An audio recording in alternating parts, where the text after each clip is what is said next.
There was a time when Melbourne wore the title, most livable city in the world, like a badge of honor.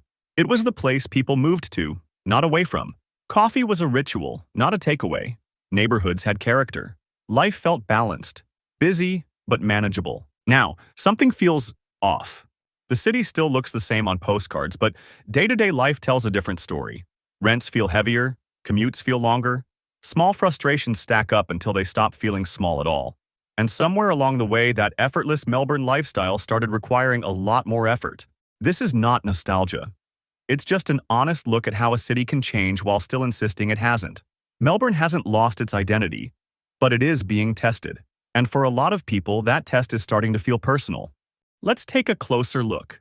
Between 2020 and 2023, Melbourne recorded a net loss of more than 70,000 residents through internal migration, meaning more Australians moved out of the city to other parts of the country than moved in. That's like the entire population of a decent-sized regional town just vanishing. By 2024 to 2025, this trend had softened but not fully reversed. Melbourne continued to experience net interstate outflows, though at lower levels than during the pandemic years. And we're not talking about people moving to the suburbs. We're talking about people fleeing Victoria entirely, heading to Queensland, New South Wales, and even South Australia. When people are choosing Adelaide over your city, you know something's gone terribly wrong. At the same time, Melbourne's overall population has been growing, but almost entirely because of overseas migration, not domestic movement. International arrivals and natural increase have more than offset the loss of local residents, masking the fact that many Australians are still choosing to leave for regional areas or other states. Now, some of you might be thinking, but every city has people moving in and out. True. But Melbourne's exodus is different. This is the city that was ranked the world's most livable city 7 years in a row by The Economist. 7 years. That's longer than most Marvel movie franchises. Let's address the elephant in the room, or should I say, the locked-down elephant that wasn't allowed to leave its room. Melbourne became the most locked-down city on planet Earth during the pandemic. We're talking 262 days of lockdown. That's almost 9 months. People have gestated entire human beings in less time than Melbourne was locked down. And look, I'm not here to debate pandemic policy, but what I will say is this. When you lock people in their homes for that long, with a 5-kilometer travel radius and a curfew like they're teenagers who broke curfew, some of them are going to look around at their tiny apartment and think, you know what? Maybe I could do this somewhere with a beach and lower rent. The psychological impact was massive. People realized they could work from home, which meant they didn't need to pay Melbourne's ridiculous rent prices to be close to the office. When your entire social life is on Zoom anyway, why pay $2,500 a month for a 1-bedroom in Fitzroy when you could pay $1,600 for a 3-bedroom house in regional Queensland?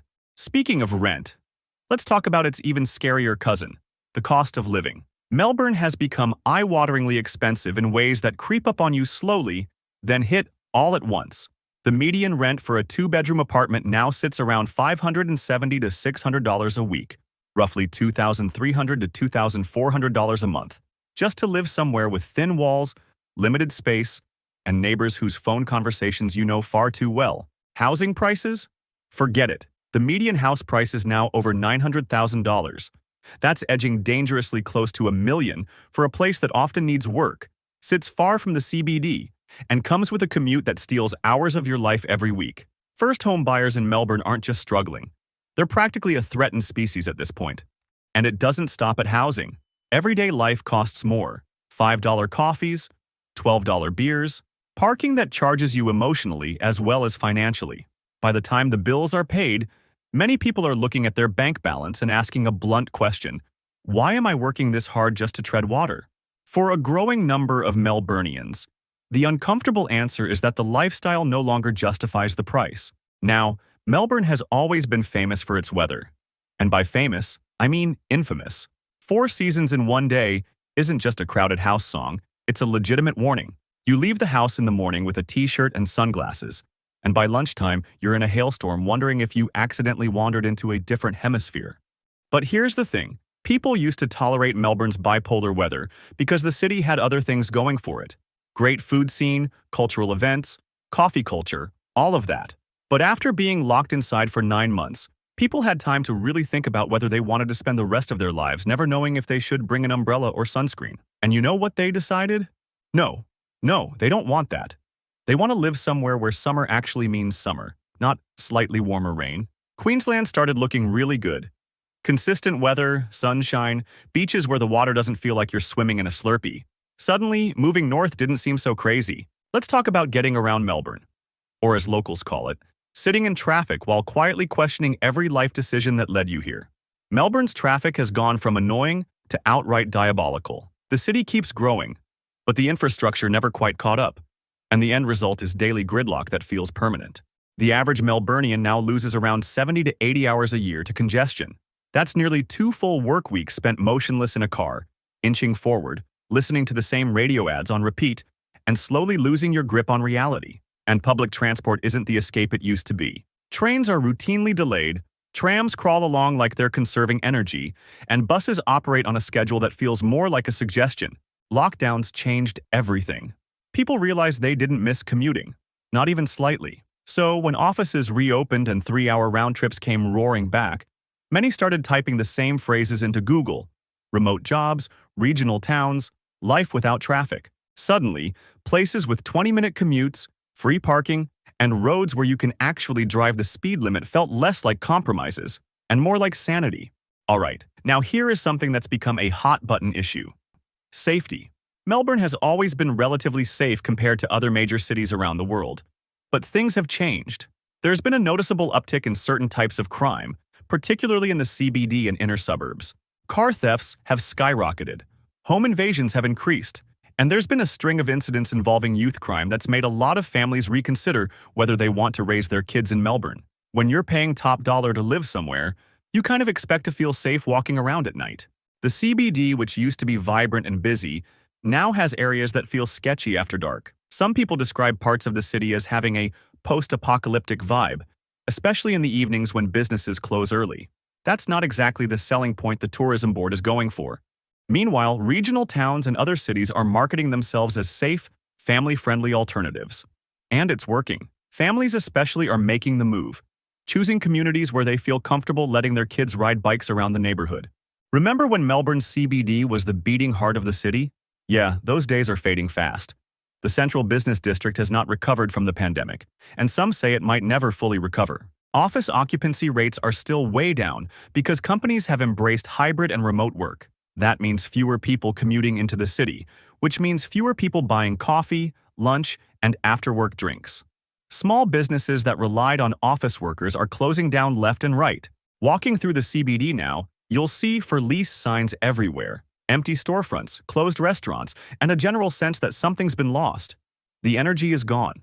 It's like the city is a party that everyone left, and now it's just you and the janitor cleaning up. And here's the thing: if the CBD isn't vibrant and exciting, why would anyone pay premium prices to live near it? People are realizing they can work remotely from somewhere more affordable, more beautiful, and more alive. The CBD's decline is both a symptom and a cause of Melbourne's exodus. So if everyone's leaving Melbourne, where are they going? The answer is all over, but mostly north. Queensland is the big winner. Brisbane, the Gold Coast, and the Sunshine Coast are all experiencing population booms. People are chasing sunshine, lower costs, and a more relaxed lifestyle. Southeast Queensland especially has become a magnet for ex-Melburnians who want to keep some city amenities without the Melbourne price tag. Regional Victoria is also seeing an influx, particularly towns like Ballarat, Bendigo, and Geelong. These places offer the Victorian culture that people love without the downsides of living in Melbourne proper. You can get your coffee fix, but you can also afford a house. Even New South Wales is benefiting. Byron Bay, if you can afford it. The Central Coast and various regional towns are attracting people who want to escape the big smoke. And yes, some brave souls are even moving to Adelaide, which is having a bit of a renaissance as the affordable capital city. Here's another factor. Melbourne's job market isn't what it used to be. The pandemic accelerated the shift to remote work, which means knowledge workers can now do their Melbourne-based jobs from literally anywhere with good internet. And for people who can't work remotely, other cities are starting to offer competitive opportunities. Brisbane is growing its corporate presence, with companies opening offices to tap into the exodus of skilled workers from Melbourne and Sydney. The startup scene, which used to be heavily concentrated in Melbourne, is dispersing. Tech workers are realizing they can code from a beach town or a mountain village just as easily as from a cramped apartment in Carlton. When your job doesn't require you to be in Melbourne, Melbourne's drawbacks become a lot harder to ignore. Now, it's not all doom and gloom. Some argue that what's happening could actually be healthy for Melbourne in the long run. The city spent years growing at a pace that simply wasn't sustainable, stretching infrastructure, housing, and public services to breaking point. In that sense, this moment may be less of a collapse and more of a correction, a pause that gives Melbourne room to breathe and reassess what kind of city it wants to be. With fewer people competing for space, there's hope housing pressure could ease, even slightly. Traffic congestion might soften, and instead of constantly scrambling to keep up with population growth, the city could finally focus on fixing what's already broken. Some also believe that as younger, highly mobile workers move on, they may be replaced by residents who are more invested in building long-term communities rather than treating the city as a temporary stop. And let's be fair, Melbourne still has real strengths. Its food scene remains world-class. The arts and cultural life are unmatched in Australia. The sporting culture is deeply woven into the city's identity. For those who can afford it, and for those who genuinely value these things, Melbourne still offers a lifestyle few cities can replicate. So why are Australians fleeing Melbourne? It's not one thing, it's everything. It's the hangover from the world's longest lockdown. It's the cost of living that requires you to win the lottery just to afford a decent life. It's the weather that treats every day like a chemistry experiment. It's the traffic that turns every commute into an endurance test. It's the safety concerns that make people lock their doors a little tighter. It's the dead CBD that reminds everyone of what was lost. But mostly, it's because people have options now. Remote work, regional living, other cities that offer a better bang for your buck. Melburnians are voting with their feet, and they're voting for somewhere else. So, does this mean Melbourne is doomed? No. Cities are resilient, and Melbourne has rebuilt itself after setbacks before. But it does mean the city needs to have an honest conversation with itself about what it's offering, who it's for, and whether that experience still justifies the price of admission. Right now, the outflow continues. Removalist trucks keep heading north, chasing sunshine, space, and housing that doesn't require a lifetime of debt. And Melbourne? Melbourne still has great coffee, still has culture, still has character. But for a growing number of people, that just isn't enough to outweigh the costs anymore. And maybe that's the real shift. Not anger, not collapse, just a quiet recalculation. All right, that's it for today. If you're from Melbourne, let me know in the comments. Are you staying or are you thinking about leaving? And if you've already gone, where did you end up? And do you regret it? I'll see you in the next one.